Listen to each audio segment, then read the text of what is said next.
Praise the Lord. இந்த அருமையான நாளுக்காக மறுபடியும் கர்த்தரை நான் துதிக்கிறேன். இந்த நாளில் கூட உங்களோடு என்ன பேசுகிறான்னு கேட்குறீங்களா?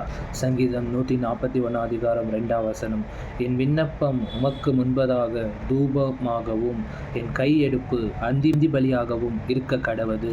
இந்த நாளில் கூட இந்த வார்த்தை என்ன சொல்லுகிறதுனா, நம்முடைய விண்ணப்பங்களையும் நம்முடைய ஜெபங்களையும் கர்த்தர் எவ்விதமாக அங்கீகரிக்கிறார்னா, நறுமணம் கொண்டதான இன்சென்ஸ் ஜெபத்தை தூபம் போல ஏற்றுக்கொள்கிற நல்ல தேவனாக இருக்கிறார்.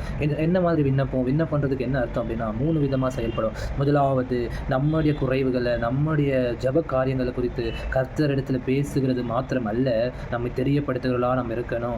நிறைய பேர் கேட்கக்கூடும், நம்ம ஜெபிக்கலைன்னா என்ன ஆக போகுது, நம்மளை உண்டாக்குனவர்னு சொல்கிறாங்க, நம்மளை வழிநடத்துகிறோன்னு சொல்கிறாங்க. அப்படி இருக்கிறதுக்கு நமக்கு என்ன தேவை, நம்ம எப்படி இருக்கணும்னு எல்லாமே தெரியல, ஏன் தினமும் ஜெபிக்கணும்னு கேட்குறீங்களா? கர்த்தர் இந்த நாள் உங்களோடு பேசுகிறார். கர்த்தருக்கு நீங்கள் தெரியப்படுத்தாமல், ஒரு அப்பாவுக்கு ஒரு மகளுக்கு அது ஏதோ ஒரு தேவை அப்படின்னும் போது, ஒரு அப்பா வாய் திறந்து அவர் தினமும் கேட்க மாட்டார்.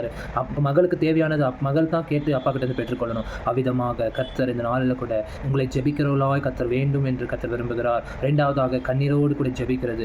உலகத்தில் எதை குறித்து ஒரு பவர்ஃபுல்லாக இருக்கிறதோ தெரியாது, ஆனால் ஒரு மனுஷன் கண்ணீரோடு ஜெபிச்சா கர்த்தர் மனமிறங்கி அந்த காரியங்களை வாய்க்க பண்ணுகிற நல்ல தேவனாக இருக்கிறார். 3ஆவதாக, இரக்கமாய் ஜெபிப்பது, விண்ணப்பமாய் ஜெபிப்பது, பாரம் கொண்டு ஜெபிப்பது. ஜெபத்தினால் கூடாதது ஒன்றுமே இல்லைன்னு சொல்லி இந்த நாளில் கூட உங்களுக்கு நான் வழி உணர்த்துகிறேன். ஒரு நல்ல கிறிஸ்தவர்களாக இருந்தால் கண்டிப்பாக தினமும் ஜெபிக்கணும். கேள்வியாக இல்லாமல், ஒரு டவுட்ஃபுல்லாக இல்லாமல், இல்லை ஒரு 2 மனசாக டபுள் ஸ்டாண்டர்டாக இல்லாமல் கண்டிப்பாக ஜெபிக்கணும். 2ஆவதாக, தூபம் போல் ஏற்றுக்கொள்ளணும். நீங்கள் தூபம்ன்ற போது ஒரு பொசிஷனில் வச்சிங்கன்னா கூட அதோடைய ஸ்மோக், அந்த ஸ்மோக் எப்பவுமே ஒரு பக்கமாக தான் போகும். அப்படின்னா அது நீங்கள் லேட்ரலாக வச்சாலும் சரி, இல்லை ஹாரிசன்டலாக வச்சாலும் சரி, இல்லை வெர்டிக்கலாக வச்சாலும் சரி, அது மேலே தான் போகும், அது கீழே போகாது. அவ்விதமாக இந்த நாளில் கர்த்தர் உங்களுடைய ஜெபத்தையும் என்னுடைய ஜெபத்தையும் தூபம் போல ஏற்று அந்த காரியங்கள் கர்த்தரிடத்தில் சேருகிற அளவுக்கு இந்த நாளில் உங்களோடு பேசுகிறார்.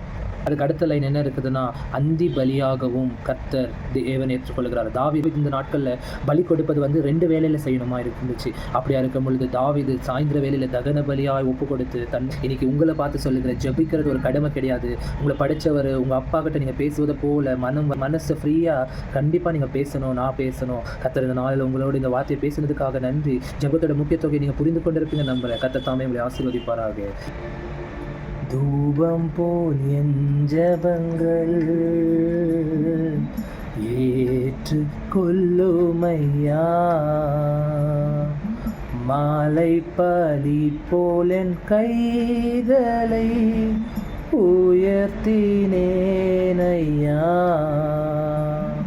உம்மை நோக்கி கதறுகிறேன், விரைவாய் உதவி செய்யும். Thank you. God bless you. Amen.